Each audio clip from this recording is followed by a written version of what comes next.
శాశ్వతమైన ప్రేమతో మమ్మలను ప్రేమిస్తూ విడువక మా ఎడలను చూపిస్తున్న పరలోకమందున్న మా పరమ తండ్రి, ఎంతైనా నమ్మదగిన దేవా యేసు ప్రభువా,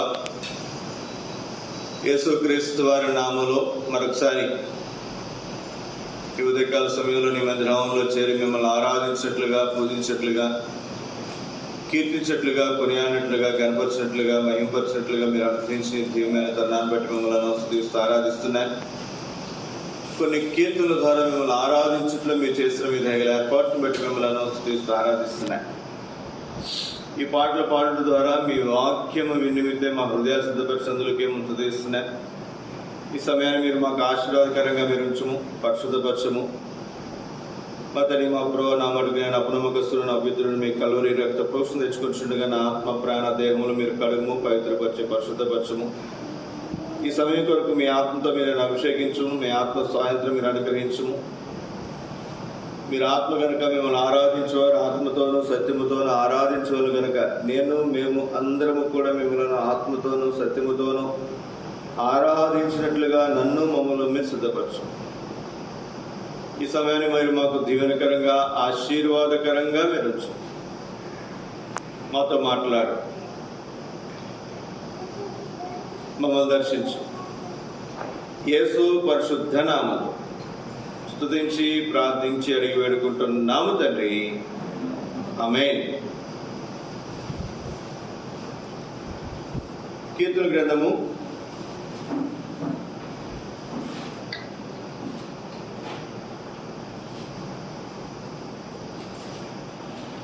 29వ అధ్యాయం. కీర్తన గ్రంథము 29వ అధ్యాయము మొదటి 2 వచనాలు మరొకసారి మనందరం కూడా చదువుకుందాం. కీర్తన గ్రంథము 29వ అధ్యాయము మొదటి 2 వచనాలు అందరము కలిసి చదువుకుందాం. చదవగలిగినటువంటి వారు మాతో కలిసి బిగ్గరగా చదవండి. చదవలేనటువంటి వారు దయతో మీరు గమనించవలసిందిగా ప్రభు పెట్టి మీకు మనం చేస్తున్నాయి. దైవపుత్రులారా, యెహోవాకు ఆరోపించుడి, ప్రభావ మహాత్యములను యెహోవాకు ఆరోపించుడి. యెహోవా నామమునకు చెందవలసిన ప్రభావమును ఆయనకు ఆరోపించుడి. ప్రతిష్ఠితములకు ఆభరణమును ధరించుకుని ఆయన ఎదుట సాగిలపడుడి.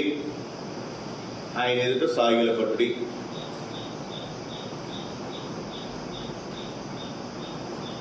మనం ప్రతి ఆదివారం కూడా దేవుని మందిరానికి వస్తాం. ప్రతి ఆదివారం ఎందుకు వస్తామండి మందిరానికి? ఆరాధన చేయడానికి వస్తాం కదండి. ఆరాధన. వారంలో మిగిలిన రోజులు మన దేవుని సన్నిధికి వచ్చిన ప్రతిసారి మనం ప్రార్థించే వారంగా మనం ఉంటాం.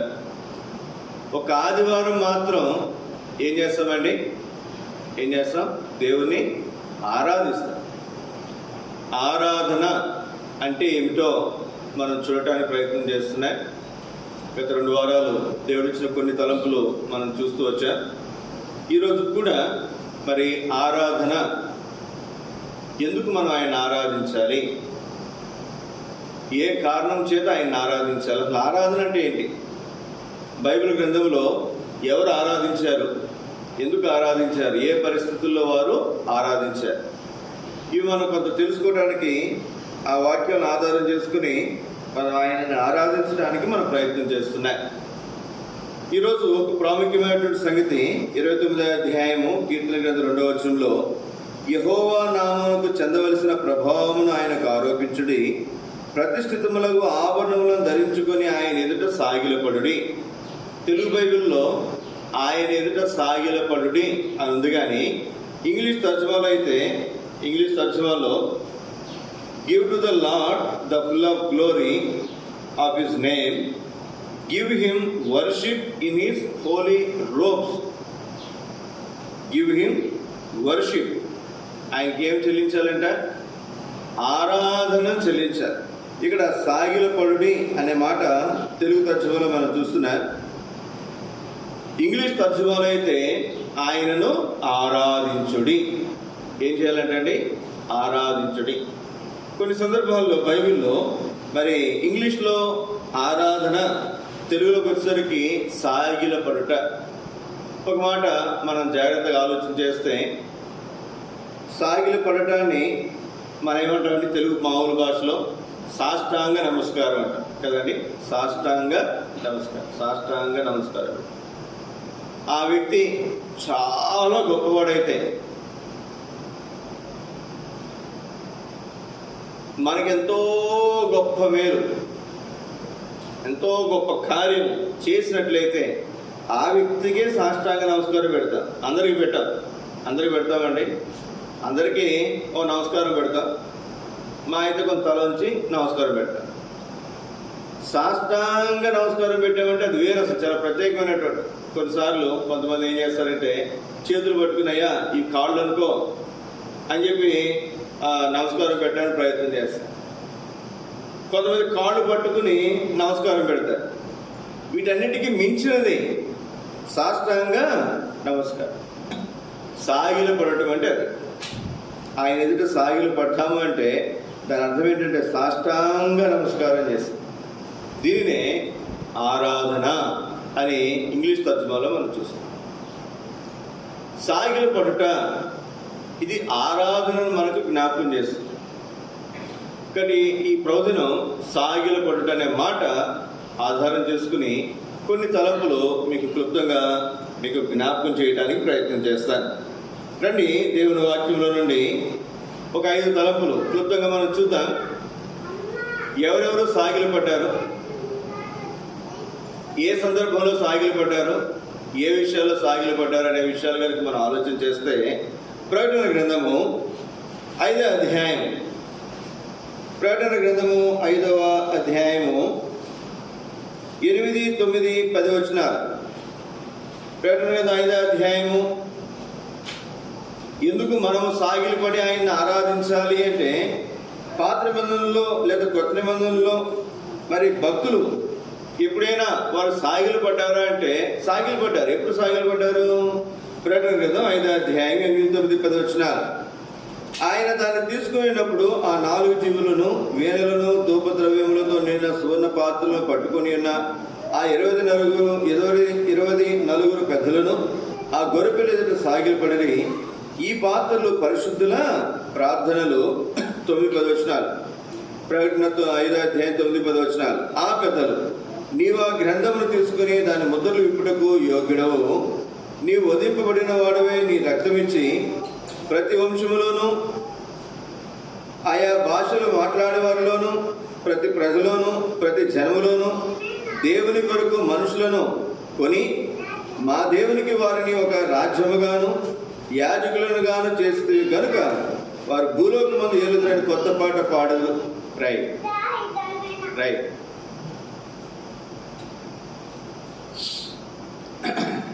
ఇక్కడ రాయబడినటువంటి మాట చూడండి. వారు ఏం చేస్తూ వచ్చారంట? ఇక్కడ రాయబడినటువంటి మాట 8వ వచనం చివరి మాట కనుక మనం చూస్తే, ఆ గొర్రె పిల్ల ఎదుట సాగిలపడిది. ఎవరు ఎదుట సాగిలపడ్డారంట? గొర్రె పిల్ల ఎదుట సాగిలపడ్డారు. గొర్రె పిల్ల ఎదుట సాగిలపడ్డారు. సోదర సోదరి, ఈ ఉదయకాల సమయంలో మనం కూడా దేవుని మందిరానికి వచ్చాం. దేవుని మందిరానికి ఎందుకు వచ్చాం? మనం దేవుణ్ణి ఆరాధించడానికి మనం వచ్చాం. ఆరాధించుట ఈరోజు మనకి జ్ఞాపకం చేయబడుతున్నటువంటి మాట, ఆయన సన్నిధిలో సాగిలపడుట. ఎవరికి సాగిలపడుతున్నారు అంటే, మీరు ఒక మాట జాగ్రత్తగా ఆలోచన చేయండి. ఇక్కడ 2 వ్యక్తులు కనపడుతున్నారు. ఎవరు కనపడుతున్నారు? రండి, 5వ అధ్యాయం 1వ వచనం. మరియు లోపటను వెలుపటను రాత కలిగి 7 ముద్రలు గట్టిగా వేసి ఉన్న ఒక గ్రంథము సింహాసనమునందు ఆసీనుడైన వారి కుడి చేత చూచితిని. సింహాసనం మీద ఒకరు కూర్చున్నారంట. ఆయన చేతులు ఏముందని చెప్పండి? ఒక గ్రంథం ఉంది. లోపట వెలుపట కూడా ఏం చేయబడిందంట? లోపట వెలుపట ముద్రలు గట్టిగా వేసి ఉన్న, ముద్రలు వేసింది ఒక గ్రంథము. అది ఒక ఆయన సింహాసనం మీద కూర్చున్నాడు. ఆ సింహాసనం మీద కూర్చున్నటువంటి వాడి కుడి చేతిలో ఆ గ్రంథం ఉంది. ఇప్పుడు ఈ గ్రంథాన్ని విప్పటానికి ఎవరు కూడా యోగ్యుడు లేడు. మీరు జాగ్రత్తగా ఆలోచించేయండి. మరి ఈ విధంగా మనం ఆలోచించవచ్చు లేదో నాకు తెలియదు, కానీ ఇప్పుడు కూర్చున్నటువంటి వ్యక్తి అతని చేతిలో ఈ గ్రంథం ఉంది. ఎదురుగా కూర్చున్నటువంటి వారిలో ఎవరు కూడా ఈ గ్రంథాన్ని విప్పడానికి యోగ్యుడు లేడు. మరి ఈ వ్యక్తి, కూర్చున్నటువంటి వ్యక్తి విప్పొచ్చుగా, అవునా కదండి? కూర్చున్నటువంటి వ్యక్తికి కూడా విప్పటానికి యోగ్యత ఉందా అంటే అక్కడ ఈ సందర్భాన్ని బట్టి కనుక మనం చూస్తే అతనికి కనుక యోగ్యత ఉన్నట్టుగా కనపడితే ఆ వ్యక్తి ఖచ్చితంగా దాన్ని ఏం చేసేవాడు చెప్పండి? ఆ గ్రంథాన్ని విప్పేవాడు. ఇక్కడ ఉందా లేదా యోగ్యత లేదనే దాని గురించి మనం లోటుకు పోవట్లేదు. కానీ ఈ తండ్రి, ఈ సింహాసనాసురుడే కుమారుడు ఈ లోకానికి వచ్చాడు, శిలువలో మా ప్రాణం పెట్టాడు, రక్తమును కార్చాడు, ఆ శిలువ రక్తంలో మన ప్రతి పాపమును కడిగాడు. 9వ వచనం చివరి మాట కనుక మనం చూస్తే ప్రతి ప్రజలోను, ఆయా భాషలు మాట్లాడే వారిలోను, మరి ప్రతి వంశంలోను, ప్రతి జన్మలోను దేవుని కొరకు మనుషులను కొని, మనుషులు ఏం చేశారంటే ఈయన కొన్నాడంట. ఎలా కొన్నాడండి? చూడండి 9వ వచనంలోని మధ్యలో రాయబడినటువంటి మాట, నీవు వధింపబడిన వాడివై నీ రక్తమిచ్చి, ఆయన తన స్వరక్తమిచ్చి మనల్ని కొన్నాడు. అదే 9వ వచనంలో మీరు చూస్తే ఆ పెద్దలు, నీవు ఆ గ్రంథం తీసుకుని దాని ముద్రలు విప్పుటకు యోగ్యుడవు, నీవు వధింపబడిన వాడివై నీ రక్తమిచ్చావు. ప్రియ సోదర సోదరి, దేవాది దేవుడు యెహోవా దేవుడు ఆయన ఆకాశమందే కనుక ఉంటే, ఆయన నరరూపిగా ఈ లోకానికి వచ్చి ఉండకపోతే, ఆయన మన కొరకు ప్రాణం పెట్టి ఉండకపోతే, ఆయన మన పాపాలు క్షమించి ఉండకపోతే ఆయనను కూడా ఆరాధించాల్సిన అవసరం మనకి లేదు. ఈ మాట జ్ఞాపకం పెట్టుకునండి. దేవాది దేవుడు పరమంది ఆశయుడేయండి భూలోకానికి వచ్చి మన కోసం ప్రాణం పెట్టి మన పాపాలు క్షమించి మనల్ని రక్షించాడు కనుక మనం నరకం తప్పించుకుని స్వర్గానికి, పరలోక రాజ్యానికి వెళ్ళగలుగుతున్నాం కనుక ఇప్పుడు ఆయన మనం ఆరాధించగలుగుతున్నాం. అందుకే ఇక్కడ ఈ సింహాసనాసురైనటువంటి దేవుని చేతిలో లేదా సింహాసనాసురైనటువంటి వారి చేతిలో ఈ గ్రంథం ఉన్నప్పటికీ దానిని విప్పటానికి ఆయనకు ఎప్పుడు యోగ్యత వచ్చింది? ఆయనే తండ్రి, ఆయనే కుమారుడు.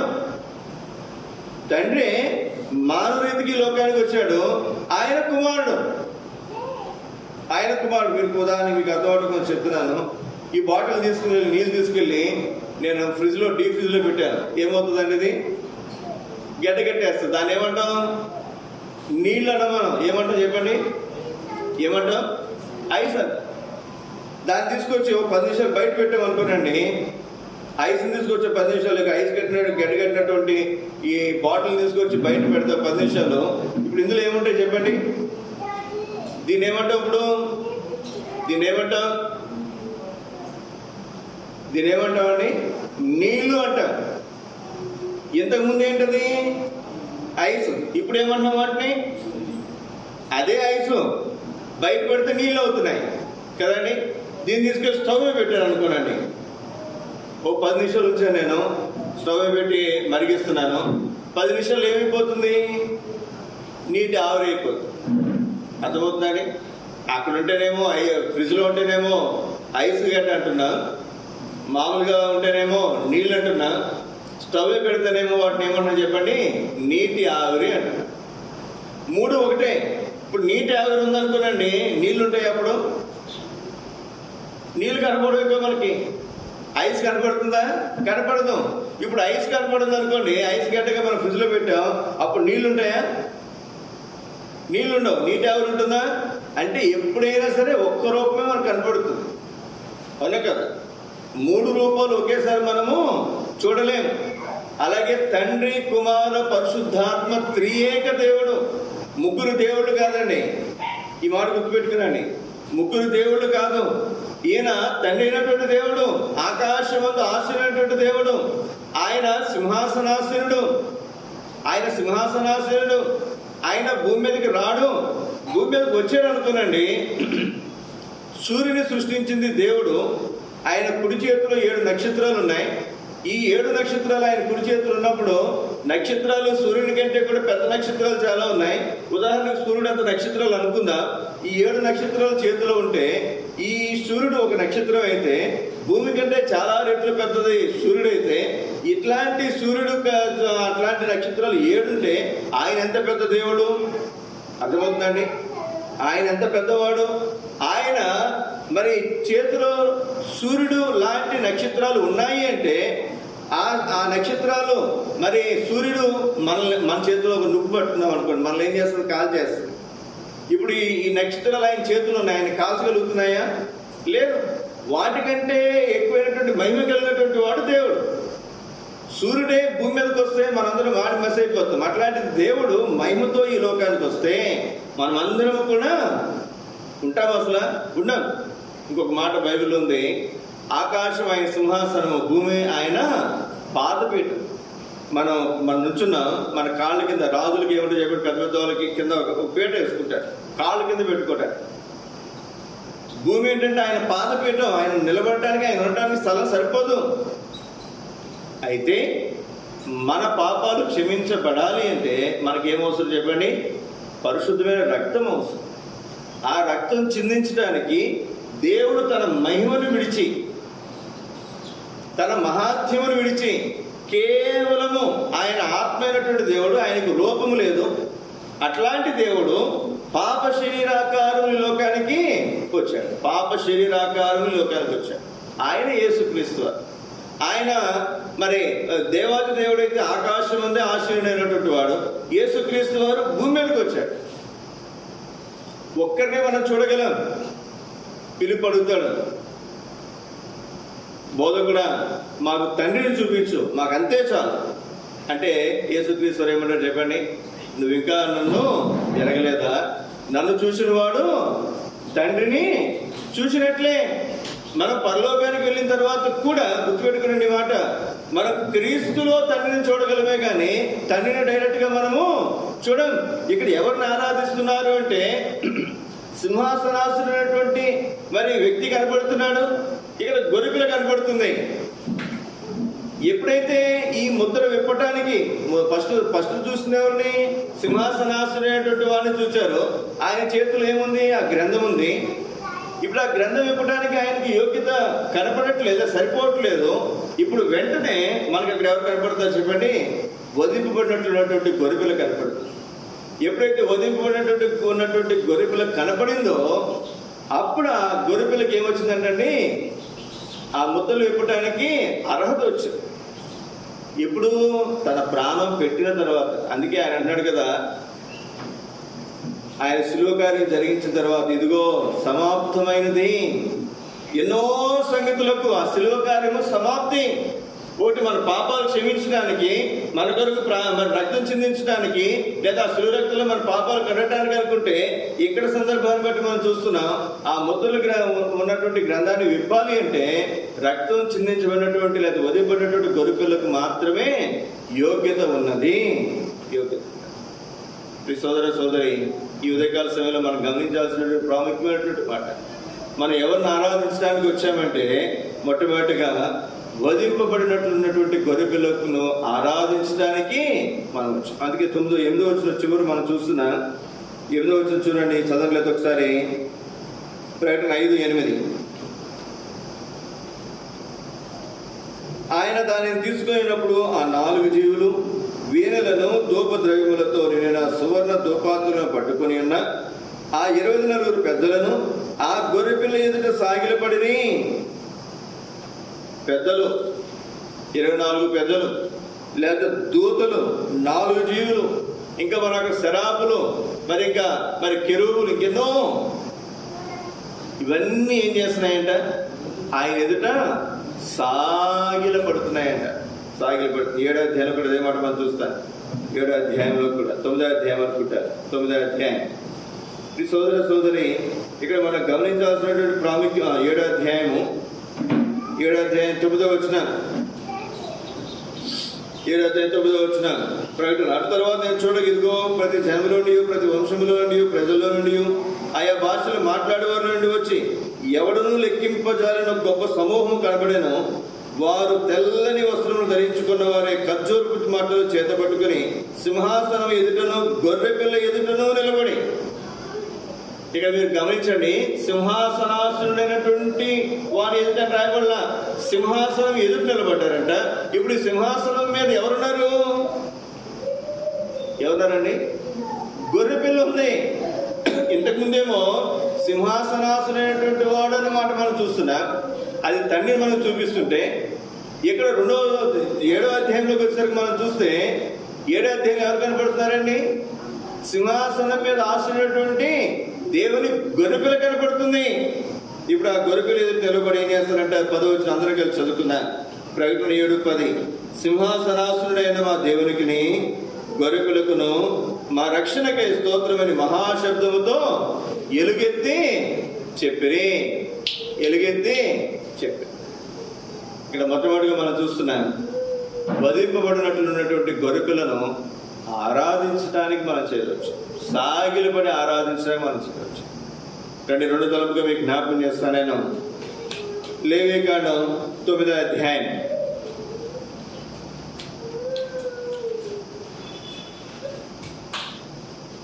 7వ చెప్పు. పిల్లలు సౌండ్ చేస్తాను చూడండి బయట. లేవీకాండము 9వ అధ్యాయం 22వ వచనం నుండి తీసుకోవాలి. చదవండి. లేవీకాండం 9వ అధ్యాయం 22వ వచనం నుండి చదవండి. సమాధాన బలిని అర్పించి ప్రజల వైపునకు తన చేతులెత్తి వారిని దీవించిన తర్వాత దిగి వచ్చాను. చదవమ్మా. మోషే అహరోనులు ప్రత్యక్ష గుడారములోనికి పోయి వెలుపలికి వచ్చి ప్రజలను దీవింపగా యెహోవా మహిమ ప్రజలందరికీ కనబడింది. ఈ మాట గుర్తుపెట్టుకునండి, యెహోవా మహిమ ప్రజలందరికీ కనబడిందంట. యెహోవా సన్నిధి నుండి అగ్ని బయలువెళ్ళి బలిపీఠము మీద ఉన్న దహనబలి ద్రవ్యమును రొమ్మును కాల్చివేసెను. ప్రజలందరూ దానిని చూచి ఉత్సాహధ్వని చేసి సాగిలపడిరి. ప్రజలందరూ ఏం చేస్తారంటే ఇప్పుడు సాగిలపడి ఆరాధిస్తున్నారంట. ఏం చేస్తారు చెప్పండి? సాగిలపడుట. ఇది ఏం చూపిస్తుంది? ఆరాధనను మనకు చూపిస్తుందని మనం చెప్తున్నాం. పరలోకంలో దేవదూతలు 24 పెద్దలు, శరూపులు, కెరూబులు, ఎవరు లెక్కింపజాలని గొప్ప జనసమూహము, వీరందరూ కూడా దేవునికి సాగిలు పడితే, భూలోకంలో ఇక్కడ కూడా ఏం చేస్తారంటే ప్రజలందరూ కూడా సాగిలు పడుతున్నారంట. ఎంత ఆశ్చర్యం చూడండి. పరలోకంలో ఉన్నటువంటి వారు దేవుని ఆరాధిస్తున్నారు, భూలోకంలో ఉన్నటువంటి వారు కూడా ఏం చేస్తారంటే దేవుని ఆరాధిస్తున్నారు. ఈ ఆరాధించుట్లో మీరు చూడండి, ఎందుకు ఆరాధిస్తున్నారంటే వీళ్ళు 22వ వచనం, అప్పుడు అహరోను పాప పరిహారార్థ బలిని, దహన బలిని, సమాధాన బలిని అర్పించి ప్రజల వైపునకు తన చేతులెత్తి వారిని దీవించిన తర్వాత ఏం చేస్తున్నారంటే పాప పరిహారార్థ బలి, దహన బలి, సమాధాన బలి. సోదర సోదరి, మీరు జాగ్రత్తగా ఆలోచన చేయండి. మనం దేవుని సన్నిధికి వచ్చినప్పుడు ఏదైనా విషయాలు తప్పేమనుకోనండి, దేవుని దగ్గర ఏం చేస్తాం? మనం క్షమాపణ అడుగుతాం లేదా? చెప్పాలి. ఎవరైనా వచ్చి నేను మీ ఇంటికి వచ్చానని చెప్పాలా? మీరు మా ఇంటికి వచ్చానని చెప్పాలా? లేదా భర్త అమ్మ ఈ విషయంలో ఒప్పుకో, ఈ విషయంలో సరి చేసుకో అని చెప్పాలా? లేదా భార్య చెప్పాలా? ఎవరు చెప్పవసరం లేదు. మనం ఏం చేస్తున్నాం? దేవుని దగ్గర క్షమాపణ కోరుకుంటున్నాం, మన పాపాలకు క్షమాపణ కోరుకుంటున్నాం, దేవునితో సమాధాన పడుతున్నాం. పాప పరిహారార్థ బలి, అపరాధ పరిహారార్థ బలి, దహన బలి, సమాధాన బలి, ఈ బలులు అర్పించిన తర్వాత ప్రజలు ఏం చేస్తారు చెప్పండి? సాగిలపడి ఆరాధిస్తారు. మన జీవితంలో కూడా మనం ఏదైనా పొరపాట్లు, ఏదైనా తప్పిదాలు మనం చేసిన తర్వాత, మరి ఉదాహరణకి మొదటిగా మీరు జాగ్రత్తగా ఆలోచన చేయండి. అసలు మనం క్రైస్తవులం కాదు, యేసుక్రీస్తు నమ్ముకోలేదు, ఎవరో మనకు సువార్త చెప్పారు, మనం యేసుక్రీస్తు వారి దగ్గరికి వచ్చా, మన పాపాల విషయమే క్షమాపణ కోరుకున్నా, మన పాపములకు క్షమాపణ దొరికింది. మనం ఏం చేస్తాం? దేవుని ఆరాధిస్తాం. దేవుని ఏదో సాగిలపడయ్యా, నా పాపాలు క్షమించినందుకు నీకు వందనాలు, నన్ను నీతో సమాధానపరిచినందుకు నీకు వందనాలు. ప్రియ సోదర సోదరి, ఈ మధ్యాహ్న కాల సమయంలో మనం గమనించాల్సినటువంటి ప్రాముఖ్యమైనటువంటి మాట, మనకి మరి దేవునితో సమాధానం లేదు. ఎందుకని? ఆయనే మనకు సమాధాన కారకుడు. మనము దేవునికి శత్రువులమై ఉన్నాం. ఇంకా మనం శత్రువులమై ఉండగా, ఇంకా మనం పాపులమై ఉండగా దేవుడే మన కొరకు ఏం చేసి చెప్పండి? ప్రాణము పెట్టాడు. ఎఫెసీయులకు రాసిన పత్రిక 5వ అధ్యాయం, ఎఫెసీయులకు రాసిన పత్రిక, రోమీయులకు రాసిన పత్రిక 5వ అధ్యాయం 6వ వచనం, రోమా 5:6, ఏలైనగా మనం ఇంకా బలహీనమై ఉండగా, 8వ వచనం, దేవుడు మన ఎడల తన ప్రేమను వెల్లడిపరుచున్నాడు. ఎట్లనగా మనం ఇంకను పాపులమై ఉండగా, తన 10వ వచనం, ఏలైనగా శత్రువులమై ఉండగా, మనం ఇంకా ఎలా ఉన్నామంటే అండి? భక్తిహీనులమై ఉండగా, పాపులమై ఉండగా, శత్రువులమై ఉండగా క్రీస్తు మన కొరకు చనిపోయాను. క్రీస్తు మన కొరకు చనిపోయాడు. ప్రియ సోదర సోదరి, ఇక్కడ దాన బలులు, సమాధాన బలులు, పాపరాధ బలులు అర్పించిన తర్వాత దేవుని వారు ఏం చేస్తారు చెప్పండి? ఆరాధిస్తారు. ఇప్పుడు కూడా మనం ఎందుకు ఆరాధన చేయడానికి వచ్చామంటే, అయ్యా నా పాపాలు క్షమించు, నేను బలహీనుడు ఉండగా నన్ను బలపరిచావు, నేను ఇంకా పాపినే ఉండగా నా పాపాలు నువ్వు క్షమించావు. మనము మన పాపమును బట్టి దేవునికి శత్రువులం. మనం దేవునికి శత్రువులమై ఉండగా ఏం చేసినట్టు చూడండి, 10వ వచనం, ఏలైనగా శత్రువులమై ఉండగా ఆయన కుమారుని మరణము ద్వారా మనము దేవునితో సమాధానపరచబడిన ఎడల సమాధానపరచబడిన వారమై. మనం సమాధానపరచబడ్డాం. ఎవరు సమాధానపరిచారు? మనం పోయామా? లేదు.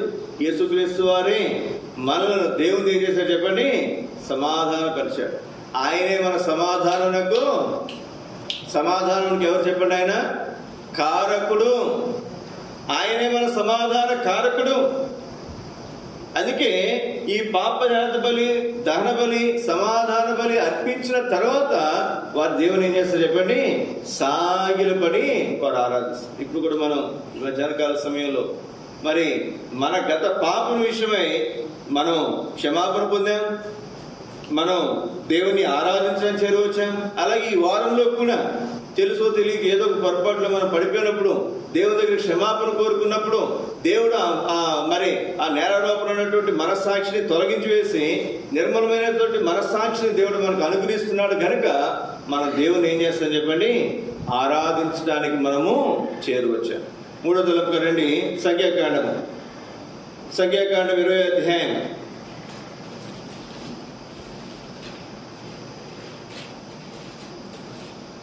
సంఖ్యాకాండము 20వ అధ్యాయము 6వ వచనం, మొదటిగా 3వ వచనం చదవండి.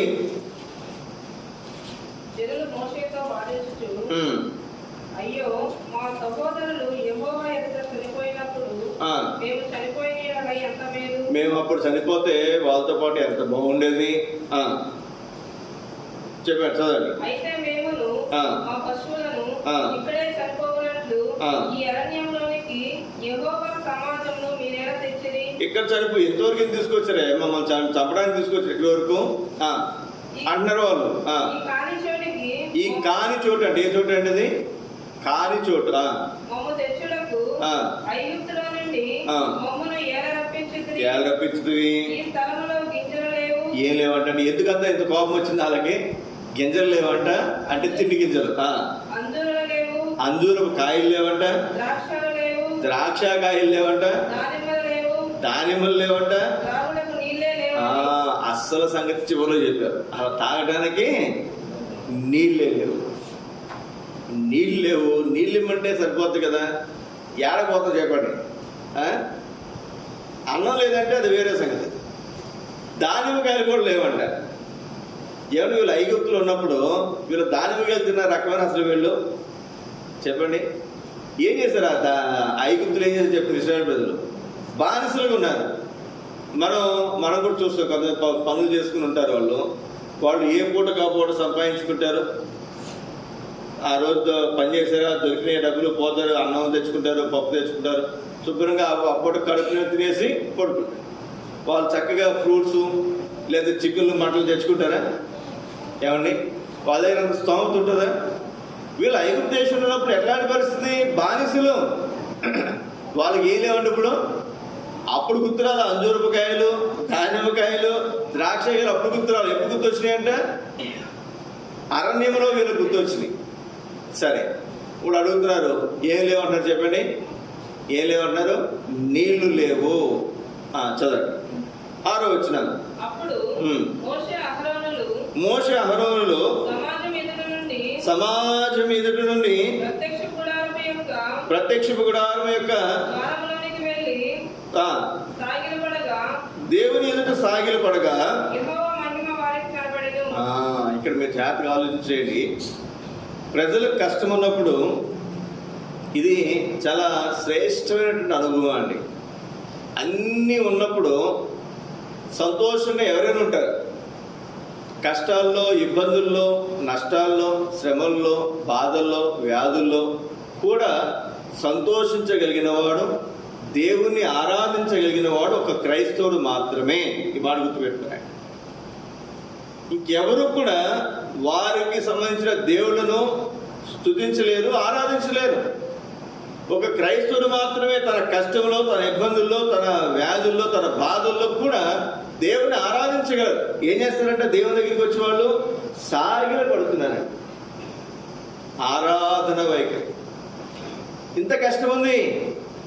మనం ఇప్పుడు కాదు కానీ ఇంకో చోట మనం చూస్తాం. ఇంకొంత సేపు ఆలస్యమైతే మోషేని రాళ్లతో కొట్టి చంపేద్దాం అనుకున్నారు. అంత కోపం వచ్చింది ప్రజలకు. అట్లాంటి పరిస్థితులు ఉన్నప్పటికీ కూడా దేవుని ఏం చేస్తారు చెప్పండి? మోషే సాగిల పడుతున్నాడు. ఇప్పుడు సాగిల పడటం వల్ల వచ్చిన మేలేంటో చూడండి. కొన్నిసార్లు మనం ఎంతసేపు ప్రార్థన చేసినా మనకు సమాధానం దొరకదు. కానీ ఆరాధన చేస్తే వెంటనే దేవుడు కార్యం చేస్తాడు. అందుకే బైబిల్ మనం చూస్తాం. ఫిలిప్పి 4:5 వచనం 6వ వచనం. కృతజ్ఞతాపూర్వకంగా మీ విన్నపాలు దేవునికి తెలియచేయండి. కృతజ్ఞతాపూర్వకంగా మన విన్నపాలు తెలియచేయాలి. ఇప్పుడు ఇక్కడ చూడండి, ఎప్పుడైతే వీళ్ళు దేవుని ఎదుట సాగిల పడ్డారో 11వ వచనం.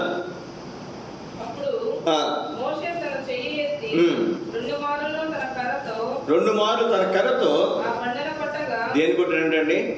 బండను కొట్టగా నీళ్లు సమృద్ధిగా ప్రవహించను. సమాజమును కేవలం మనుషులు మాత్రమే కాదంట. ఎవరు తాగారంటే చెప్పండి? పశువులు కూడా తాగినాయంట. మనిషి ఎన్ని నీళ్ళు తాగుతారండి? నేను ఎప్పుడైనా ఎవరి ఇంటికి విసినికి వెళ్ళాను అనుకోరండి. ఈ ప్రాంతంలో మనకి మామూలుగా అయితే మా ప్రాంతంలో చల్లగా ఉంటుంది కొంచెం వాతావరణం. ఎవరి ఇంటికి వెళ్తే గ్లాస్ తీస్తారు నీళ్ళు. ఏం తీస్తారండి? గ్లాస్ తీస్తారు. ఒక గ్లాసు 1/2 లీటర్ ఉంటుందండి. ఇక్కడ ఈ ప్రాంతంలో ఎక్కడికైనా వెళ్ళండి, వాళ్ళు చెంబుతో తీసుకొచ్చి ఇస్తారు. కనీసం లోట అంటే 1/2 లీటర్ నీళ్ళు ఉంటాయి. అమ్మా పోటీ పడతారు, ముగ్గురు పోటీ పడతారు. ఒక 1/2 లీటర్ ఉంటుంది. కొన్ని చోట్లకి వెళ్ళినప్పుడు చెంబుతో వేస్తారు. చెంబు ఎన్ని నీళ్ళు పడతాయండి? లీటర్ నీళ్ళు పడతాయి. మనం తాగలేం. కానీ పని చేసే వాళ్ళకి ఒక చెంబు నీళ్ళు ఇస్తే తాగేస్తారు. తాగుతారు లేదా?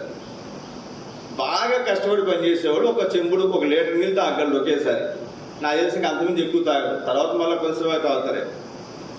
మనుషులే కాదంట, పశువులు కూడా తాగినాయంట. గేదె ఎన్ని లీటర్లు తాగుతుంది చెప్పండి? ఒక్కోసారి ఒక బకెట్ నీళ్ళు కూడా తాగేస్తారు. ఒంట్లు కూడా ఉన్నాయి అప్పుడు వాళ్ళకి. ఒంట్లు తాగాలంటే 10 బకెట్లు నీళ్ళైనా బహుశా అవి తాగొచ్చాయి. ఇప్పుడు మీరు మనుషులకే కాదు జంతువులకు కూడా ఏమొచ్చినాయంట? ఎంత ఆశ్చర్యం వచ్చింది. ఇదంతటికి ఒక్కటే ఆధారము ఏం చెప్పండి? ఆరాధన, సాగిల పట్ల. సోదరి నువ్వు కనుక ప్రార్థన చేస్తే బహుశా నీకు ఒక్కదానికే మేలు కలగొచ్చాము. కానీ నువ్వు ఆరాధన చేసే వైఖరిలోని కనుక వచ్చావా నీతో పాటు నీ చుట్టుపక్కల ఉన్నటువంటి వారికి కూడా ఏం కలుగుతుందండి? మేలు, ఆశీర్వాదం. మనం ఎందుకు వచ్చామంటే మనకు మేలు చేయడమే కాదు, మనల్ని బట్టి మన చుట్టుపక్కల ఉన్నటువంటి వారికి అనేక మందికి దేవుడు మేలు చేశాడు, మేలు చేస్తున్నాడు, మేలు చేస్తూనే ఉన్నాడు. అందును బట్టి మనం ఆయన ఆరాధించబద్ధులమైన ద్వితీయోపదేశకాండము 9వ అధ్యాయం, ద్వితీయోపదేశకాండం 9వ అధ్యాయం 17వ వచనం, 17 నుంచి చదవండి. అప్పుడు ఆ, నేను ఆ రెండు పలకలను పట్టుకొని నా రెండు చేతులలో నుండి చదవమ్మా. మీ కన్నుల ఎదుట వాటిని క్రింద పడవేసి పగలగొట్టి, మీరు యెహోవా దృష్టికి ఆ చెడు నడత నడిచి చేసిన మీ సమస్త పాపముల వలన ఆయనకు కోపము పుట్టింపగా చూచి మునుపటి వలె అన్నపానములు మాని 40 పగళ్ళు 40 పగళ్ళు 40 రాత్రులు నేను యెహోవా సన్నిధిని సాగిలపడితిని. ఏం చేశాడంట మోషే? మునుపటి వలె 40 రోజులండి, 40 పగళ్ళు 40 రాత్రులు దేవుని సన్నిధిలో ఆహారం లేదు, నీళ్లు లేవు. ఏం చేస్తారు చెప్పండి? దేవుని సన్నిధిలో నిలబడు. నిజంగా దేవుని సన్నిధిలో మనం నిలబడినప్పుడు ఆకలేదు, తప్పికుండదు, ఏ బాధలు ఉండవు, ఏ ఇబ్బంది ఉండదు. మీరు నిజంగా కానీ నిలబడండి. మేము కూడా నిలబడ్డప్పుడు మాకు అర్థమవుతుంది. ఒక్కొక్కసారి నీరసంగా వస్తాను శరీర బలహీనతలను బట్టి. కునిపీటి మీదకి వచ్చిన తర్వాత ఆ దేవుడిచ్చే శక్తి వేరు. నిన్న కొంచెం బయటికి వెళ్ళి అటు ఇటు తిరిగాం, బాగా కాళ్ళు బాగా నొప్పులుగా ఉన్నాయి. నొప్పి టాబ్లెట్ వేసుకుందామా అనిపించింది, కానీ నిలబడిన తర్వాత ఏ నొప్పులు లేదు. ఇక్కడ మనం గమనించాల్సినటువంటి ప్రాముఖ్యమైనటువంటి మాట, దేవుని సన్నిధిలో 40 రోజులు ఉన్నాడంట. ఈయన తిన్నాడా? ఈయన తాగాడా? ఏమీ లేదు. 40 రోజులు దేవుని సన్నిధిలో ఉంటే ఆహారం తీసుకోవాలా, నీళ్ళు త్రాగలా, ఏమీ అవసరం లేదు. ఇప్పుడు జాగ్రత్తగా ఆలోచన చేయండి. ఇప్పుడు చదవమ్మా. ఎవరు నశింప చేయాలని? ప్రజల మీదకి వచ్చింది కోపం.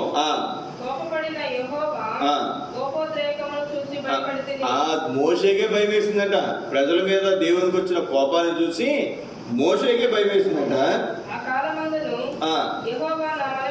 ఆ కాలమందు నేను మనవి చేయగా యెహోవా నా మనవి ఆలకించెను. చదవమ్మా. అహరోను కూడా నశింప చేద్దాం అనుకున్నాడంట.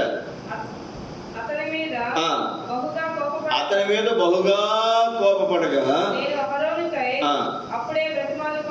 చాలండి. నేను అప్పుడే ఏం జరిగింది ఇక్కడ? మోషే దేవునితో మాట్లాడటానికి వెళ్తే ఓ రోజు చూశారు, 2 రోజులు చూశారు, వారం చూశారు, 10 రోజులు చూశారు. మోషే రాలా. ఈ మోషే అన్నవాడు ఏమైపోయాడో, అహరోను మా కోసం ఏం చేయి, ఒక దేవతను చేయి, మా కొరకు ఒక నాయకుని చేయి అంటే అహరోను ఏం చేశాడు? మీ దగ్గర ఉన్న బంగారం అంతా తీసుకురమ్మన్నాడు. తొగరుతో ఒక రూపాన్ని చేశాడు. ఆ బంగారం అంతా అందులో పోస్తే అది ఒక దూడ రూపము వచ్చింది. వెంటనే అంటున్నాడు, ఇదిగో మిమ్మల్ని ఐగుప్తు నుంచి విడిపించినటువంటి మీ దేవుడైనటువంటి మీ దేవుడు ఇదే. ఎప్పుడైతే ఆ మాట అన్నాడో ప్రజలందరూ ఏం చేస్తారు చెప్పండి? ఆ దూడను పూజించడం, దేవునికి ఆరాధించడం వారు మొదలుపెట్టారు. అక్కడ మనం చూస్తాం, ప్రజలు విచ్చలవిడిగా తిరిగారంట. ఎలా తిరిగారండి? విచ్చలవిడిగా తిరిగారంట. ఇదంతా జరుగుతున్నప్పుడు దేవుడు చెప్తున్నాడు మోషేతో, మోషే ప్రజలు తప్పిపోతున్నారు అని చెప్పినప్పుడు మోషే కిందకి రావటం, ఈ ప్రజలను చూడటం. అప్పుడు దేవునికి ప్రజల మీద ఏమొచ్చిందంట? దేవుని మీద ఏమొచ్చిందండి? కోపం వచ్చింది. రెండోది అహరోను మీద బాగా కోపం వచ్చిందండి. దూడ చేసింది ఎవరు చెప్పండి? అహరోను దూడ చేసింది. కానీ ప్రజల మీద కోపం వచ్చింది, అహరోను మీద కూడా కోపం వచ్చింది. ఎప్పుడైతే కోపం వచ్చిందో, ఎప్పుడైతే సాగిలు పడ్డాడో, చూడండి ఎంత అద్భుతం.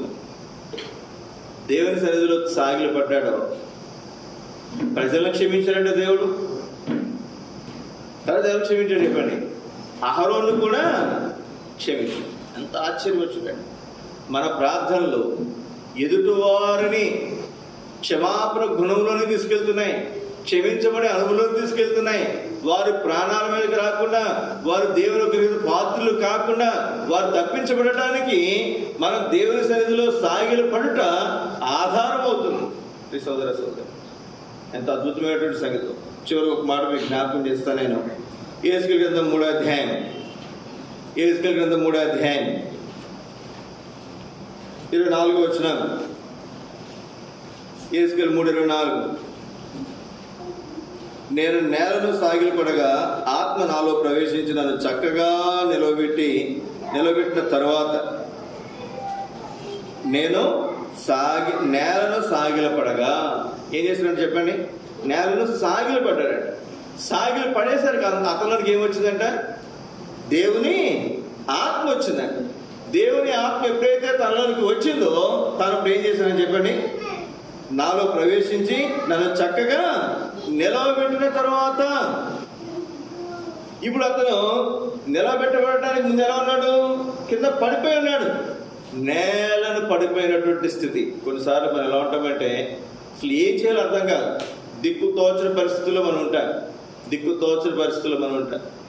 సాగిల పడుట ఏం చేస్తుందండి? మనలను పడిపోయినటువంటి సంగతులను నిలబెడుతుంది. ఇంకా అయిపోయినటువంటి సంగతులను మరలా జరిగినట్లుగా మన ముందుకి తీసుకుని వస్తుంది. ఇక్కడ వ్యక్తిని మనం చూస్తే నేలను పడిపోయినటువంటి వ్యక్తిలోనికి ఆత్మ, సాగిలిపడినటువంటి వ్యక్తిలోనికి ఆత్మ ప్రవేశించడం ద్వారా తాను లేచి ఎలా ఉంటున్నాడు చెప్పండి? చక్కగా నిలబెట్టున్నాడు. లేచి నిలబడ్డాడని రాయొచ్చుగా. ఎలా నిలబడ్డాడంటే చక్కగా నిలబడ్డాడండి. ఎంత అద్భుతమో చూడండి, ఎంత ఆశ్చర్యమో చూడండి. ప్రియ సోదర సోదరి, మన జీవితాల్లో మనం సాగిలపడుట ఎదుటివారిని దేవుని ఉగ్రత నుంచి తప్పించడం మాత్రమే కాదు, మనం సాగిలపడుట మనల్ని చక్కగా నిలవబెడుతుంది. ఇప్పుడు మనం క్రైస్తవులుగా, దేవుని బిడ్డలుగా మనం నిలవబడి ఉన్నాము అంటే అది ఎవరి శక్తి అండి? నీ శక్తా? నా శక్తా? దేవుని మహాప్రేమ.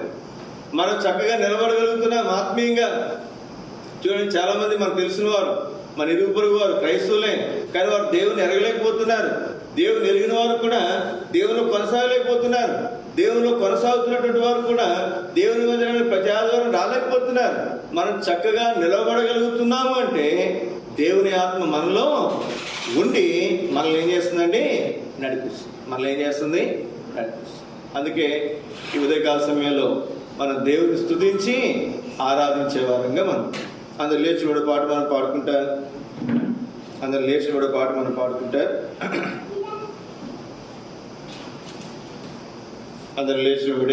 ఒక పాట మనం పాడుకుంటారు. సండే స్కూల్ టీచర్ ఆరాధించిన తర్వాత మనం అందరూ కూడా ఆరాధించే వారికి మనం ఉంటాం. ఒక చరణం పల్లవి మాత్రమే మనం పాడుకుంటే పాట పాడే